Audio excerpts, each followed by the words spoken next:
আর যদি রাষ্ট্র সরকারের চরিত্র মানুষ হত্যা করা হয়, রাষ্ট্র সরকারের চরিত্র যদি জনগণের টাকা লুণ্ঠন করা হয়, ওই দেশের পাতি নেতা, খাটো নেতা, চামচা সব ওই সরকারের মতোই হয়। কথা বলে ঠিক কিনা? সম্মানিত ভাইয়েরা, হযরত ওমর, তার কাছে কোনো বিচার আসে না। হযরত আবু বকরের খেলাফত শেষ হয়ে গেলেন, দ্বিতীয় নম্বরে মুসলিম জাহানের খলিফা হলেন হযরত ওমর, যেই ছিলেন প্রধান বিচারপতি। সুবহানাল্লাহ।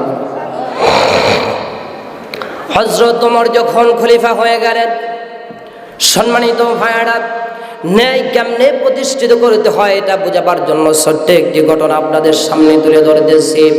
হযরত ওমর খলিফা যখন হয়ে গেলেন, কোরআন দ্বারা রাষ্ট্র পরিচালনা শুরু করে দিলেন। এদিকে মক্কা মদিনার কাফের বেঈমানেরা, ইহুদিরা সঙ্গে ছিল মুসলমান মুনাফিক। কথা বলেন কে? আর একটু জোরে বলতে হবে কে? মুসলমান মুনাফিক মিলে এরা কি করলো? হযরত ওমরের বিরুদ্ধে চক্রান্ত করলো, এরা পরিকল্পনা করলো এভাবে করে হযরত ওমর যদি কোরআন দ্বারা রাষ্ট্র পরিচালনা করে তাহলে ভবিষ্যতে আমরা ক্ষমতায় যাব, আমাদের এরকম আশা নাই। হযরত ওমর যদি এভাবে রাষ্ট্র পরিচালনা করে তাহলে তো আমরা কি করতে পারবো না? সমাজের ভিতরে অন্যায় করতে পারবো না, আমরা অন্যায়ভাবে সুদ খেতে পারবো না, ঘুষ খেতে পারবো না, আমরা মানুষ হত্যা করতে পারবো না, আমরা আমাদের মন করা আইন দ্বারা আমরা সমাজ পরিচালিত করব, রাষ্ট্র পরিচালিত করব, এটা আমরা পারবো না। প্রিয় ভাইয়েরা আমার, এই জন্য মদিনা মক্কার কাফের, ইহুদি আর মুসলমান মুনাফিক, প্রিয় ভাইয়েরা আমার, ওই মুনাফিক এখনো আছে না নাই? কথা বলেন। আজকেও বাংলাদেশে কিছু মুনাফিক, হিন্দুদের বাংলাদেশের কিছু মুনাফিক আছে, ওই ভারতের দাদাবাবুদের সঙ্গে হাত মিলায়া মুসলমানদেরকে ভারতের তাবেদার বানাতে চায়। কথা বলেন, আছে না নাই? সম্মানিত ভাইয়েরা আমার, হযরত আবু বকরকে এভাবে করে মুনাফিক মুসলমানেরা, মক্কার কাফের আর ইহুদি মিলে হযরত আবু বকরের বিরুদ্ধে চক্রান্ত শুরু করে দিল। এক পর্যায়ে চক্রান্ত তাদের সাকসেসফুল হয়ে গেল। হযরত ওমরের একজন সন্তান ছিল, তার নাম হলো আবু শামা। কথা বলেন, নাম কি? তার নাম হলো আবু শামা। এই আবু শামা ছিলেন কোরআনের হাফেজ। আল্লাহ পাক তাকে এত সুন্দর চেহারা দিয়েছিলেন, যেমন চেহারা দিয়েছিলেন আল্লাহ তার কণ্ঠটাও এত সুন্দর দান করেছিলেন। ইতিহাসবিদগণ লেখেন, হযরত আবু শামার কণ্ঠে থেকে যখন মানুষ কোরআন তেলাওয়াত শুনতো, রাস্তা দিয়ে মানুষ যখন হেঁটে যাইতো, সব হেঁটে যাওয়া মানুষগুলা চতুর সাইডে ভিড় করে আবু শামার কণ্ঠে থেকে কোরআন তেলাওয়াত শুনতো। সুবহানাল্লাহ। প্রিয় ভাইরা আমার, এই আবু শামাকে মক্কার কাফের, ইহুদি আর মুনাফিক মিলে আবু শামাকে যেভাবে হোক তাকে মদ পান করানো হলো। কথা বলেন, কি পান করানো? মদ পান করানো হলো। প্রিয় ভাইরা আমার, আমরাও দেখেছি আমাদের আল্লাহর ওলি যাদেরকে ফাঁসি দেওয়া হয়েছে, ইসলামের লড়াকু সৈনিকদেরকে ফাঁসি দেওয়ার আগে তাদেরকে অফার দিয়েছে, আপনি যদি ইসলামী আন্দোলন বাদ দিয়ে দেন তাহলে আপনাকে সব কিছু ফিরিয়ে দেওয়া হবে, এরকম অফার দিয়েছে। কথা বলেন ঠিক কিনা? সম্মানিত ভাইরা আমার, এই চক্রান্ত ওরা সাকসেসফুল হয়ে গেল। আবু শামাকে চক্রান্ত করে যেভাবে হোক মদ পান করালো।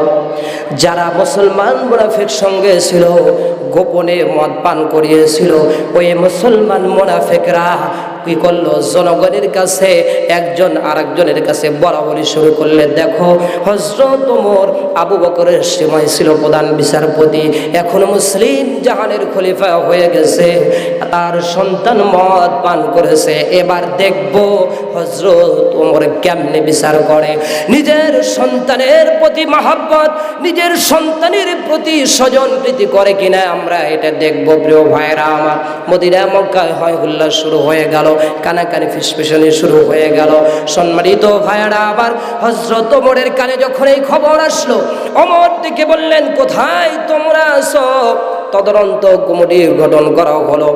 আসলে মদ পান করেছে কিনা এটা যাচাই করার জন্য, জাস্টিফাই করার জন্য হযরত ওমর একটি তদন্ত কমিটি গঠন করলেন। সুবহানাল্লাহ বলুন।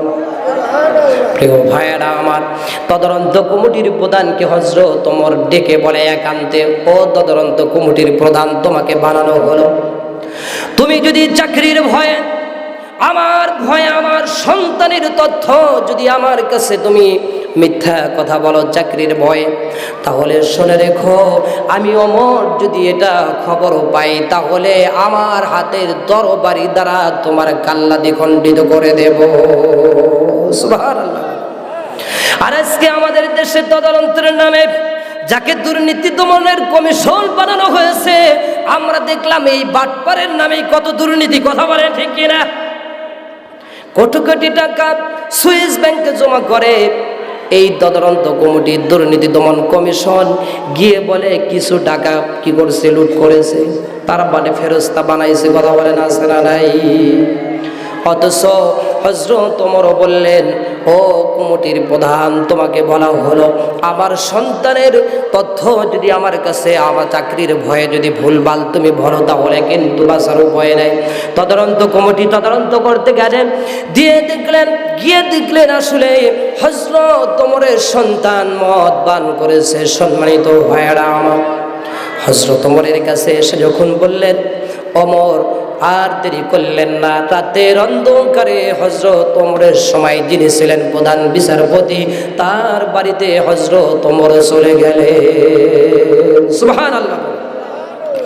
সম্মানিত ভাইয়েরা আমার, হযরত ওমর রাতের অন্ধকারে প্রধান বিচারপতির কাছে গিয়ে বলে, ভাই, আজকে রাতের অন্ধকারে তোমার কাছে এসেছি মক্কা মদিনার প্রেসিডেন্ট হিসাবে নয়, আমি একজন সাধারণ জনগণ, সাধারণ নাগরিক হিসাবে তোমার কাছে এসেছি। সুবহানাল্লাহ বলো। আর আজকে আমাদের দেশের নেতাদের কি অবস্থা একটু চিন্তা ভাবনা করেন। সম্মানিত ভাইয়েরা আমার, হযরত ওমর বললেন, আমি খলিফা হিসেবে আসি নাই, আমি রাষ্ট্র সরকার হিসেবে রাতের অন্ধকারে তোমার কাছে আসি নাই, মদিনা মক্কার একজন সাধারণ নাগরিক হিসাবে তোমার কাছে এসেছি। প্রধান বিচারপতি ডেকে বলে, আমিরুল মুমিনিন খলিফাতুল মুসলিমিন কোন কারণে এসেছেন?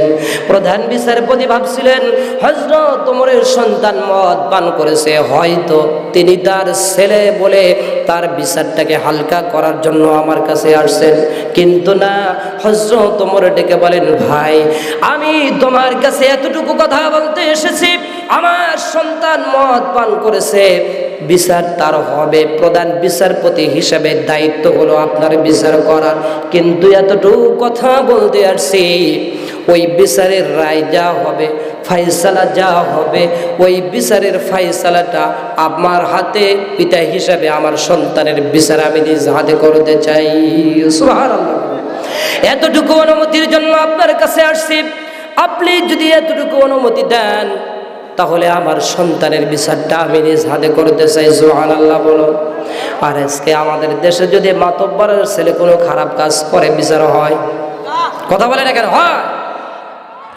মেম্বারের ছেলে যদি কোনো খারাপ কাজ করে বিচার হয়, চেয়ারম্যানের ছেলে করলেও বিচার হয় না, এমপির ছেলে করলে তো ধরা ছোঁয়ার বাহিরে, কথা বলেন ঠিক না? অথচ হযরত ওমর এই বাংলাদেশের মতো নয়, মুসলিম জাহানের খলিফা, প্রিয় ভাইরা আমার, কত বড় বিস্তীর্ণ এলাকা ছিল, দেশ ছিল। হযরত ওমর বলেন, আমার সন্তানের বিচারটা আমি নিজ হাতে করতে চাই। প্রিয় ভাইরা আমার, প্রধান বিচারপতি বলল, ঠিক আছে, তাই করা হবে। হযরত ওমর মসনদে বসে, ক্ষমতার চেয়ারে বসে ঘোষণা করে দিলেন, ও আমার দেশের জনগণ, আমার সন্তানের বিচার হবে অমুক দিন অমুক সময় খোলা ময়দানে আমার সন্তানের বিচার হবে। সুবহানাল্লাহ। লোকালয়ে কোনো বিচার হবে না, গোপনে কোনো বিচার হবে না, আমার সন্তানের বিচার খোলা ময়দানে মানুষের সামনে আমার সন্তানের বিচার হবে। সুবহানাল্লাহ বলো। বিচারক কাকে বলে প্রিয় ভাইয়ারা? শাসক কাকে বলে? এখান থেকে শিক্ষা গ্রহণ করা দরকার আছে না নাই? আরেকটু জোরে বলেন, আছে না নাই? প্রিয় ভাইয়ারা আমার, হযরত ওমরের এই ঘোষণা অনুযায়ী হযরত ওমরের সন্তানের আবু শামার বিচার হবে। প্রিয় ভাইয়েরা, কাঠগড়া বানানো হলো, ক্ষমতার চেয়ারে বসে আছেন হযরত ওমর, প্রধান বিচারপতির চেয়ারে বসে আছেন প্রধান বিচারপতি। সুবহানাল্লাহ বলুন। কাঠগড়ায় আসামি হিসেবে দাঁড়িয়ে আছেন হযরত আবু বকরের সন্তান, হযরত ওমরের সন্তান আবু শামা। সুবহানাল্লাহ বলুন। বিচার শুরু হয়ে গেল। বাদী বিবাদী যখন পক্ষ বিপক্ষ কথা বলতেছিল, এক পর্যায়ে ঘোষণা আসলো, হযরত ওমরের সন্তান আবু শামা আসলে মদ পান করেছে।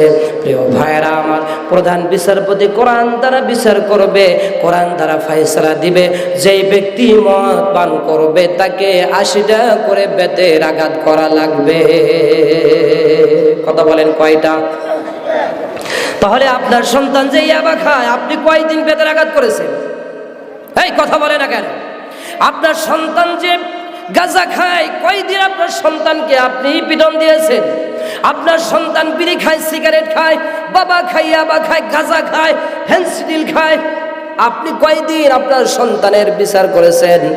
কয়দিন আপনার সন্তানের খোঁজ খবর আপনি নিয়েছেন? অথচ আল্লাহর কোরআন বলছে তোমার সন্তান কোথায় কোন জায়গায় কি করে একটু খোঁজ নিয়ে তোমরা দেখো। কোরআনের কিন্তু আয়াত, এখানে আলেম যদি থাকেন আপনারা জানেন। সম্মানিত ভাইয়েরা আমার, আমি শেষ করে দেব, কারেকশন কিছু করার দরকার আছে। কথা বলেন আসরা নাই? সম্মানিত ভাইয়েরা, হযরত ওমরের সন্তানের বিচার হবে, মনটাকে একটু নরম করে দেন, দিলটাকে একটু নরম করে দেন। পিতা হয়ে কেমনে সন্তানের বিচার করে? প্রিয় ভাইয়েরা আমার, রায় হয়ে গেল 80টা বেতের আঘাত করা লাগবে। ক্ষমতার চেয়ার থেকে হযরত ওমর নেমে প্রধান বিচারপতিকে বলে, ভাই আমার সন্তানের বিচার আমি আজকে নিজ হাতে করতে চাই। সুবহানাল্লাহ। হাজার হাজার মানুষ খোলা ময়দানে দাঁড়িয়ে আছে, বিচার দেখবে কেমনে করে।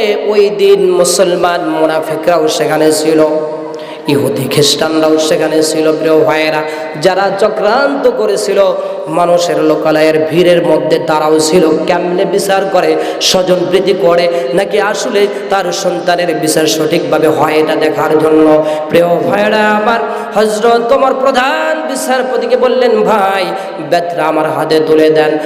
ইতিহাসবিদগণ লেখেন, হযরত ওমরের শরীরের ভিতরে যত শক্তি ছিল সমস্ত শক্তিকে একত্রিত করে আবু শামার গায়ে চাবুকের পর চাবুক যখন মারতেছিল, ইতিহাসবিদগণ লেখেন প্রত্যেকটা বেতের আঘাতে আবু শামার শরীর থেকে চামড়াগুলো উঠে উঠে আসতেছে, ফিমকি দিয়ে রক্ত বের হয়ে যাচ্ছে। প্রিয় ভাইয়েরা, শরীর থেকে রক্ত ঝরছে।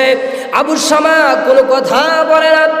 মাওলানা আকরাম খান হাদিসের কিচ্ছা নামক কিতাবের মধ্যে লেখেন, হযরত ওমরের সন্তান কোনো কথা বলে না। তার পিতা বেতের উপরে বেতের আঘাত করতেছে শরীরের সমস্ত শক্তি দিয়ে। প্রত্যেকটা বেতের আঘাতে চামড়াগুলো উঠে আসতেছে, শরীর থেকে ফিমকি দিয়ে রক্তগুলো বের হয়ে যাচ্ছে। প্রিয় ভাইয়েরা আমার, বাবারও চোখে পানি নাই, সন্তানের চোখেও পানি নাই। বাবা সে চিন্তা, আমি আল্লাহর কোরআনের বিধানের আমি লঙ্ঘন করতে পারবো না। সন্তান ধৈর্য ধারণ করতেছে, কোরআন থেকে যেই বিচারের রায় হয়েছে সেটা আমাকে মানতেই হবে। সুবহানাল্লাহ বলুন। পিতাও ছিল যেমন, সন্তানও ছিল তেমন। প্রিয় ভাইয়েরা আমার, এভাবে করে 60টা বেতের আঘাত যখন হয়ে গেল, হযরত ওমরের সন্তান আবু শামা জমিনে লুটিয়ে পড়ল। হযরত ওমর ডেকে বলে, প্রধান বিচারপতি দেখো আমার সন্তান জমিনে লুটিয়ে পড়েছে, বেতের আঘাত তো বাকি আছে এখনো 20টা। কথা বলেন কয়টা? প্রধান বিচারপতি হাতটা নাকের কাছে নিয়ে দেখে হযরত ওমরের সন্তান পৃথিবীতে আর বেঁচে নাই। ইন্না লিল্লাহি ওয়া ইন্না ইলাইহি রাজিউন। হযরত ওমর ডেকে বলেন, ও ভাই বিচারপতি ঘোষণা করে দাও, আমার সন্তানের বিচার শেষ হয় নাই, ইন্তেকাল করেছে, কিন্তু বিচারটা এখনো বাকি আছে। 20টা বেতের আঘাত। আমার সন্তানকে গোসল করানো হোক, কাফনের কাফন পরানো হোক। হযরত ওমর নিজের সন্তানের বিচার করতে গিয়ে তার সন্তান পৃথিবীর থেকে বিদায় হয়ে গেল।